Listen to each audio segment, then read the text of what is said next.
luar biasa.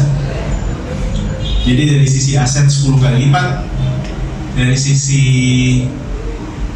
pegawai 10 kali lipat, itu quantum leap tuh pertumbuhannya dari 2018 sampai 2015.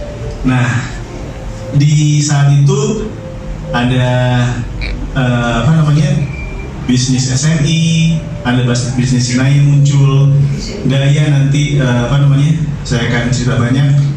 2014 Syariah menjadi unit bisnis, menjadi bisnis sendiri, dan tahun 2016 BTPN merubah landscape perbankan Indonesia. Jadi untuk pertama kalinya nasabah tidak perlu datang ke bank untuk buka akun perbankan. Untuk pertama kalinya tidak ada bank lain yang bisa melakukan itu. Bahkan OJK harus membuat peraturan baru ya untuk mengadop Genius ini. Yang tadinya perlu tanda tangan basah sudah tidak perlu. Yang tadinya perlu ke cabang sudah tidak perlu. Jadi berubah, di flip oleh Bank BTPN.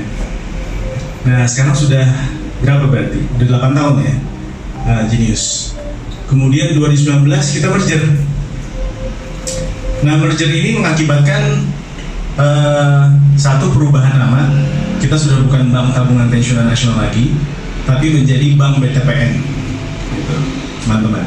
Jadi BTPN sudah bukan lagi menjadi Bank Tabungan Pensiunan Nasional, tapi Bank BTPN sejak 2019, di mana segmen yang kita layani itu dari bawah sampai atas, dari samping kiri sampai samping kanan, nanti kita lihat. Dan 2024 baru-baru ini kita mengakuisisi Autosoft, Auto Multiarta, dan Summit Auto Finance.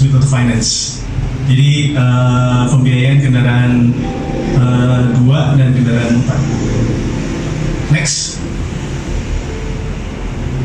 Nah ini teman. Download Tribun X sekarang, menghadirkan lokal menjadi Indonesia.